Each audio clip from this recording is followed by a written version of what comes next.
The battle of the mothers continues. See, Madame Uchechi will stop at nothing until she gets everybody to her side. Here she comes to meet Angel's mother, asking her that she wants to ask her a question, that would she be honest? And she said, wait a minute, you are the lying type, and neither am I lying. I don't lie. You are the one that tells the lies. Go ahead and make it straight. She now said, look, and look again. If it was you that was the mother to Kizito and this happened, would you be very happy at this entire situation? Of course, Angel's mother listened to her intently and said, well, she must say the truth that no mother will be happy that her son died. Not to even think that it was even the wife that killed him, that really it's a bad situation. What do you think about this? Do you think that what Angel's mother said is true? If you think so, go ahead and give a like to this video and also subscribe to the channel. What Angel's mother said is just being honest that nobody will be happy that their son or their daughter is dead. But she now asked her a question that if it was you, that if it was Angel that was your daughter, wouldn't you be happy? Wouldn't you be happy that Angel finally found freedom? Wouldn't you be happy? She now said, but Angel could have walked away. Why did Angel kill him? She shouldn't have killed him. She now said, but Angel tried her best to walk away, but neither did Kizito herself give her the opportunity to go away. So why is she complaining? Kizito deserved what he got. He died because he gave Angel no space, no room to be herself. So why are you now here complaining?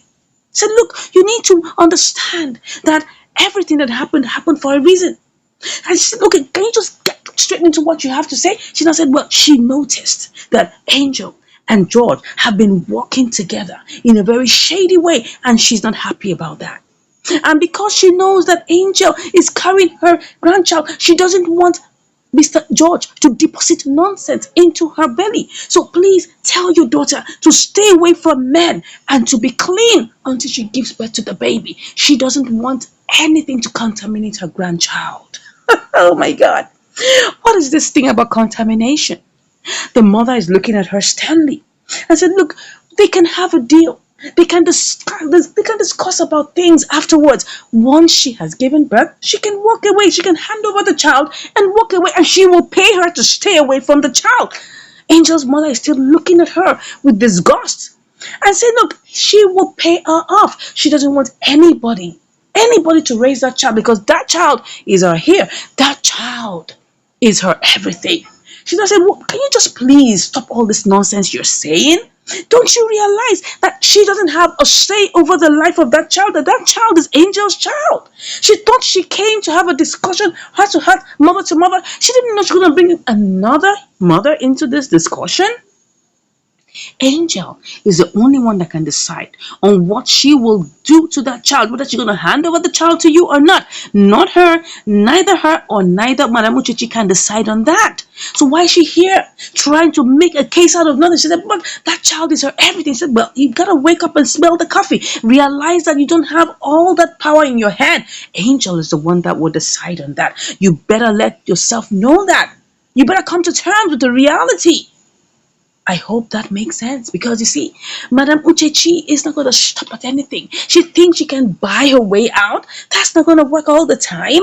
And she's going to find that in episode 58, nobody's going to bow down to her terms and conditions. Here we see George. He's coming out of a supermarket. He went to buy something. Where did he go to buy? He went into the car, and Nelson was asking him, what is the plan? What are you doing here? Why did he come here? He now said, look, he's got something up his sleeve, and he's going to do what he has to do. That a man will have to do what he has to do, and he's going to take the laws into his hands. What is he planning? That's what Nelson asked. He said, don't worry, you'll find out at the right time. And I'm thinking, what does Mr. George have up his sleeve? Is he contemplating trying to drug Angel? Do you think he might want to do that? Do you think he might want to follow the footsteps of Kizito? That's going to be bad. That's going to be terrible. But here we are with the ladies. The ladies is a ladies' night. It's a ladies' evening. They're discussing. I mean, she just got back from this lunch, and she was telling them about how Kelly proposed to her, asked her out, And she's like dumbfounded. Then Angel said, wow, you mean her own manager, Kelly, proposed to you?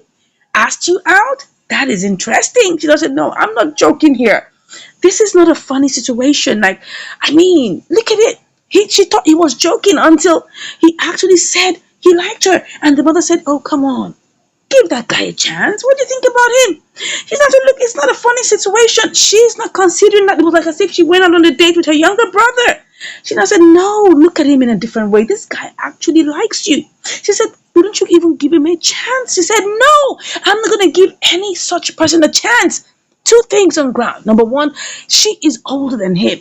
And number two, she's just coming out of a bruised and battered relationship. She just came out of a marriage where they were throwing punching bags at themselves. She doesn't want to ever go back into that situation right now. She's not ready to run into any man's hands. She doesn't, but no, you have to consider it. Why are you saying you don't want to go into marriage? You can't use your past experiences to judge the future. She said, look, marriage is a beautiful thing. Give marriage another try. Why not? She said, look, even her, even though she's coming out of a terrible situation, she's not giving up on love. She's still gonna decide to marry somebody else. And I said, oh, that's how it is. Being with the right person. She said, yes, the only thing is that you need to be with the right person. That's just it. Choose the right man, choose the right woman, and have a good life together. She said, well, that's how they all start. It all starts out being very beautiful. Everybody looks good to each other, and all of a sudden, everybody now begins to show their true colors. She doesn't want to be part of that anymore. She wants to be her own self, her own boss, her own life, her own everything. Then the mother now said, come on. Look, why are you sounding like this? Give this guy a chance. Why don't you want to find peace and joy for yourself? She's an old woman hoping that she will find joy and love in her own young age. Why do you want to give up on love? Why don't you want to give him an opportunity? Give him a chance. She now said, what are you saying, that I need to go with him? I should go with him? Yes, you should. Even Angel corroborated that. Then why not? Why wouldn't you give him a chance? But he said, look, it's like we're talking about relationship here. We're not just talking about child's play. It should end up in marriage, shouldn't it? I mean, that she needs to understand who this person is, know what his intentions are for her. I mean, she's 3 years older than him. But she said, look, age is just a number. Why don't you give it a try? If it works out, fine. If it doesn't work out, at least you know you've tried it out. And I said, okay, mother, are you saying I should answer him and say yes? And Angel said, yes, go for it. Go for it. This guy is a good guy. He likes you. That's why he came to you. I said, come on, come on, come on. I'm not joking here. I'm serious. I said, yes, he likes you. Go for it. Everybody was laughing and giggling. Even the mother was laughing and giggling. Even she herself was laughing and giggling because she knows somewhere in her heart she likes him. And we're going to see that in episode 58 that she's going to come out and say yes. And that's going to be the beginning of a new blossom in love. Now we see Jeff. Jeff is also dumbfounded that Jeff is dumbfounded that Kelly, did I just call him George? That Kelly actually went and said what he said to Amma. He was like, wow, what did Amma say? Did she do anything? He said, no, she didn't do anything. She just said she wasn't interested. He said, oh my God, that Amma didn't slap you or anything. She didn't punch you in the face. He said, oh, she didn't do that. He said, okay, that means you've got hope. There is hope. If she didn't punch you in the face, if she didn't slap you, that means there's hope. That means she's gonna say yes eventually. I said, really? So yes, I'm gonna put in a word for you. Don't worry, I'm on your side. Amma is a masculine person, like she's actually the man. For her not to beat you up, that means she likes you. I said, okay, but it took a lot for him to say that. I said, look, man, you've got heart, man. Wow, you're bold that you can go on and tell someone like that and you are not afraid. He said, look, Amma is such a beautiful person. Yes, she may be masculine, she may look like that, but she has a heart. And that heart of love where she fights for people is what he's trying to get out. And that's her feminine side. And he knows that she has all the love in there for him. He said, yes, you're right. He knows the sister. He does know her, that she's going to do well for him. He said, don't worry. I'm there for you. As long as you treat her right, I'll be there to give a word for you. I said, no problems. They congratulated themselves and they're hoping for the best. Yeah, we're going to see that. A beautiful relationship spring forth in episode 58. I can't wait. Here we see Angel taking a drink also. I mean, she's probably celebrating, virtually with her other people who were celebrating. And as she sat down looking at the laptop, she was wondering and wondering. And all of a sudden, we see Madame Uchechi. She's here again. She's not going to give up on going round to canvass for votes. Are you trying to run for presidency or what? Anyway, she's here. She's here to talk to Angel.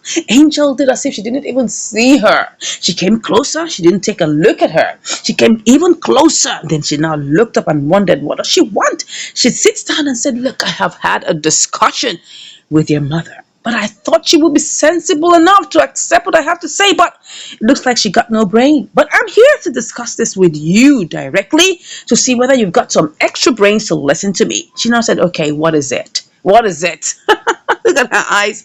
She now said, look, I'm going to give you 100 million naira. 100 million naira, and this is the deal. The first deal is that you're not going to do any modeling. Yes. And secondly, you're not going to have any man flock around you until you've given birth to the baby within you. And when you do give birth to the baby, you're going to hand over the baby to me. Oh my God. And walk away. Do you think that's going to work? We will find out in episode 58.